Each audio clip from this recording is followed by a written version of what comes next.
내가 생각하는 사랑은 뭐다. 어떤 사람은 사랑이 희생이라고 하고, 어떤 사람은 인내라고 하고, 어떤 사람은 열정이라고 하고, 뭐 다 다를 수가 있거든요. 그래서 사랑이라는 게 뭐다. 아주 구체적으로.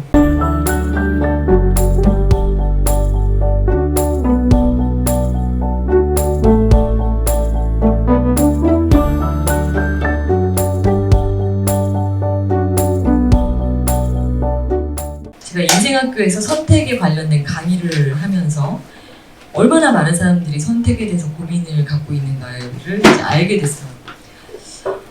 그래서 조금 들여다봤더니, 그래서 이제 좀 책도 읽고 여러 가지 강의도 뒤져보고 나름대로 연구를 해봤더니, 이게 이제 시작점이 이미 대한민국 사람이기 때문에 선택이 더 어려울 수밖에 없는 그런 문화적인 그런 배경이 일단 우리에게는 있더라고요. 어렴풋이 갖고 있는 생각이었었는데, 이게 학문적으로도 굉장히 선택에 대해서 세계적인 뭐 학문적으로 선택을 바라보는 그 필드에 있어서 대가라고 할 수 있는 쉬나 아이엔가라고 하는 그 콜롬비아 대학 교수님이 계신데요. 그분이 하시는 이야기를 보면 굉장히 흥미롭습니다. 그분 이야기에 따르면 이제 여러 가지 실험을 해요. 근데 무슨 실험을 했냐면, 그 미국에서 자란 어린아이들, 그러니까 흔히 말하는 개인주의가 더 만연하게 사람들의 정서를 지배하고 있는 그런 미국 같은 나라의 어린아이들, 8살 정도 먹은 아이들하고, 그 다음에 아시아 지역, 여기서 말하는 아시아 지역은 굉장히 집단주의적이고 전통적인 그 사상이 굉장히 뿌리 깊게 박혀있는 나라들이에요. 중국이나 인도, 일본, 한국 이런 나라들의 아이들의 8살짜리들을 놓고 실험을 했어요. 근데 이제 어떤 실험을 했냐면은 그림을 그리게 했는데, 그 여러 가지 색깔의 그 크레용 같은 거를 주고 고래를 그리라고 하면서 아이들한테 색깔을 선택하고 어떤 식으로 그 바다를 그릴 것인가를 알아서 하라고 또 해보고, 또 한쪽 그룹의 아이들에게는 그게 아니라 딱 정해진 색깔의 펜이랑 그 샘플을 주면서 너는 이렇게 그리면 돼. 그리고 이 펜의 색깔은 너네 엄마가 선택해 준 거야 라고 이야기를 해요. 그런데 이제 미국 아이들은 누가 선택을 해줬다고 했을 때 굉장히 충격을 받고, 왜 내가 이걸 그림을 그릴 사람은 난데 내가 왜 원하는 색깔, 나는 고래가 파란색이 싫고 빨간색이어야 된다고 생각하는데 왜 엄마가 그걸 파란색으로 그리라고 했을까를, 이제 그게 이미 충격을 받아서 그림을 그리지 못한대요. 좋은 결과물을 내지 못해요. 근데 알아서 선택해라고 했을 때는 잘 그려내는 거예요. 그런 반면에 아시아, 특히 이제 일본의 어린아이는 그렇게 두 가지 경우에서 알아서 선택해서 그리려고 했을 때 이 아이는 굉장히 스트레스를 받고 그림을 잘 그려내지 못하는데, 엄마가 이렇게 하라고 했어라고 했을 때는 그 아주 좋은 에너지를 발산하면서 즐겁게 그림을 그리고, 심지어 그 중에 한 2아이는 선생님에게 와서 엄마한테 내가 엄마가 원하는 대로 잘했다고 꼭 얘기해달라고, 그렇게 해서 굉장히 이 선생님이 충격을 받았다는 거예요. 그러니까 그런 그 문화적인 배경이 있기 때문에 그 선생님, 그 교수님이 하시는 얘기가, 예를 들어서 올림픽에서 금메달을 땄을 때도 미국의 선수들은 제가 오늘 컨디션이 좋았고 그동안 저에게 이런 훈련의 방식이 잘 통한 것 같습니다. 막 이렇게 이제 자기의 어떤 성공과 승리에 대해서 분석을 해서 그 결과를 내놓는데, 보통 이제 아시아 사람들은 저의 코치님에게 감사하고 저를 서포트해준 부모님에게 감사하고 응원해준 우리 국민 여러분께 영광을 돌립니다가 되는 거예요. 그래서 우리에게는 그 집단적으로 요구받는 것들에 대한 게 굉장히 중요하고, 개인의 선택이 하나하나 살아있는 삶을 산다기보다는 전체적인 거에서 너무 튀지도 말아야 되면서 나의 선택보다는 이렇게 어떻게 해야 된다라는 그 틀 안에서 벗어나지 않는 것이 오히려 더 중요하다는 게, 뭐 어디서부터 어디까지라고 말하기 힘들 정도로 우리가 태어난 순간부터 그냥 여기 공기를 마시고 살았기 때문에 저도 어쩌면 비슷한 사람이겠죠. 많은 부분에 있어서.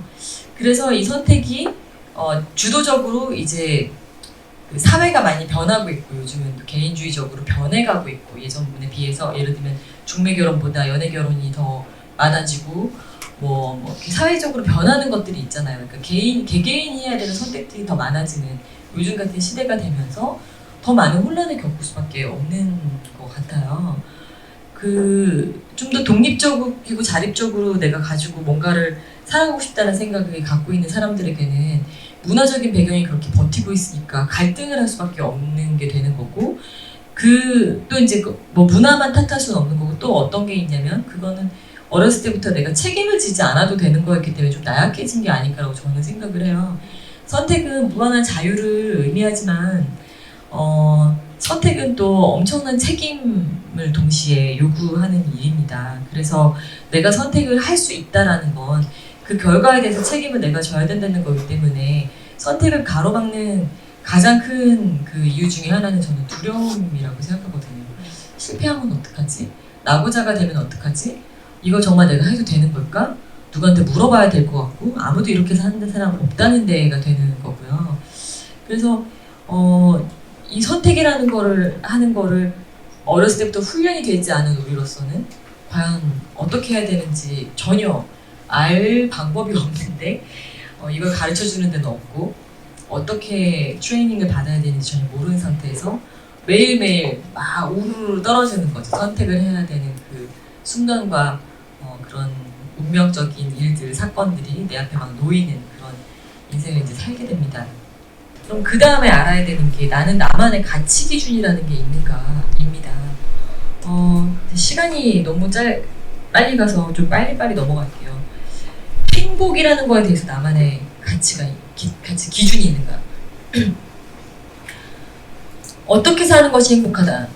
몇 살에 결혼해서 아이를 낳고 어디에 집을 사서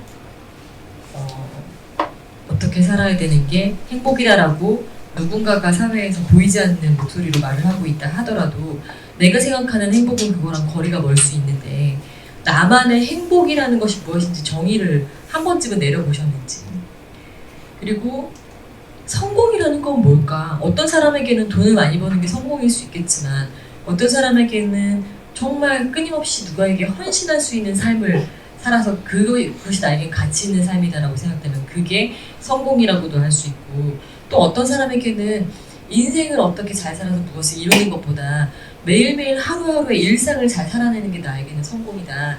또 혹은 어떤 사람에게는 내 가족이 행복하게 만드는 게 성공이다. 전부 다를 수 있거든요. 이런 가치들은 정말 수백 가지 모습을 하고 있을 수 있는데 저는 간혹 대한민국 사회가 딱 하나의 깃발을 꽂아놓고 저기를 가야지만 행복하고 성공할 수 있어라고 잘못 생각하게끔 하는 것 같아요. 그래서 조금 더 깊게 내가 나를 파악하고 내가 누군지를 알고 내가 무엇을 원하는지를 알고 그래서 내가 생각하는 행복이 뭐고 내가 생각하는 성공이 뭔지를 알고 있다면 남들이 저기를 아무리 뛰어가도 저거는 내가 가려는 게 아닌데 그럼 너무 마음이 편한데 내가 뭘 원하는지를 모르면 다 저기로 뛰어갔을 때 어머 나도 가야겠네 이런 생각이 드는데 뛰다 보면 내가 왜 뛰는지를 모르는 그런 이제 상황이 벌어지거든요. 그렇게 되면은 안 되잖아요. 그래서 이런 것들에 대한 기준을 여러분이 세우셔야 돼요. 적어보셔야 돼요. 그리고 내가 생각하는 사랑은 뭐다. 어떤 사람은 사랑이 희생이라고 하고 어떤 사람은 인내라고 하고 어떤 사람은 열정이라고 하고 다 다를 수가 있거든요. 그래서 사랑이라는 게 뭐다. 아주 구체적으로 사실 굉장히 큰 테마들입니다. 이게 5분 안에 적을 수 있는 답이 아니고요. 제가 여러분한테 이거를 말씀드릴 때는 한 달, 2달, 어쩌면 평생이지만 계속해서 이제 제가 권하는 건 노트 같은 걸 하나 만들어서 내가 생각하는 행복과 사랑과 성공의 기준들이나 어떤 정의를 계속 적으셔야 돼요. 6개월 있다가 또 다시 한번 펼쳐가지고 업데이트를 하고 왜냐면 우리 생각도 변하거든요. 성장하고 변화하면서 거기에 대한 가치 기준이 달라지기 때문에 그걸 자꾸만 기록하고 들여다보셔야 합니다. 내가 왜 살고 있지? 나는 왜 태어났지? 네, 이거에 대한 존재의 의미, 내 인생은 왜 살고 있다고 해야 되나? 이 삶이 마감됐을 때 나는 어떤 발자취를 남기고 싶지? 어떤 사람으로 기억되고 싶은가?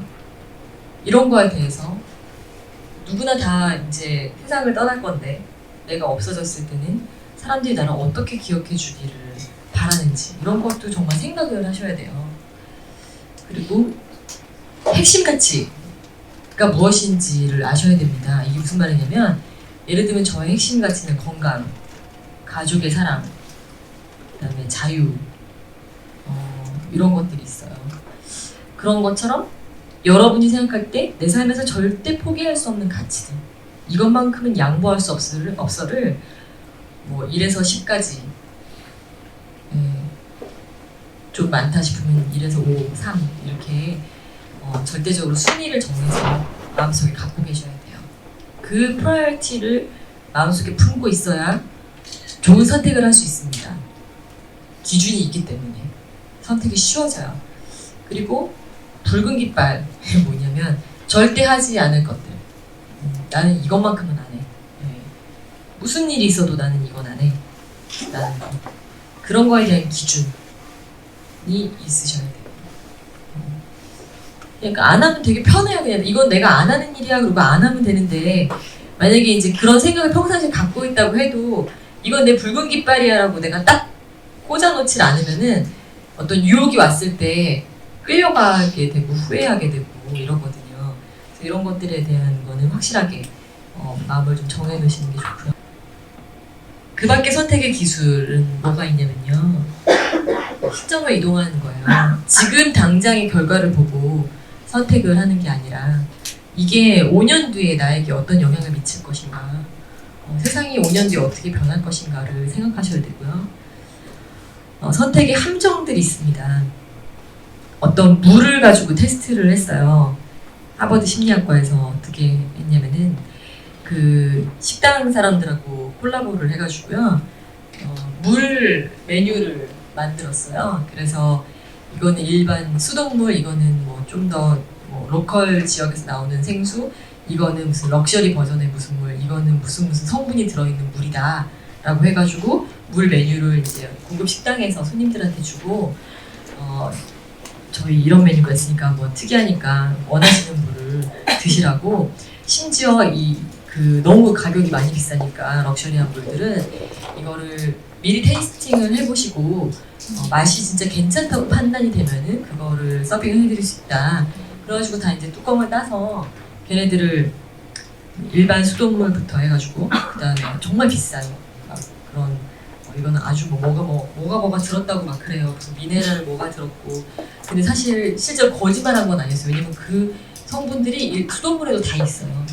그래서 사실을 말한 거지만 수돗물에는 그런 게 들었다고 말하지 않았고 이 물에는 그게 들었다고 말을 하면서 한 10배는 더 비싼 물을 이제 테이스팅을 시키잖아요. 그러면은 한 80%의 사람들이 맛을 본다면 어머 이건 진짜 물맛이 기가 막히네, 그 미네랄이 느껴진다고 하면서 그 물을 선택을 했거든요.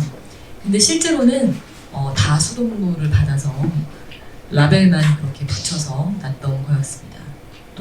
똑같은 물이었어요. 우리는 그런 선택을 하고 살아가는지도 몰라요.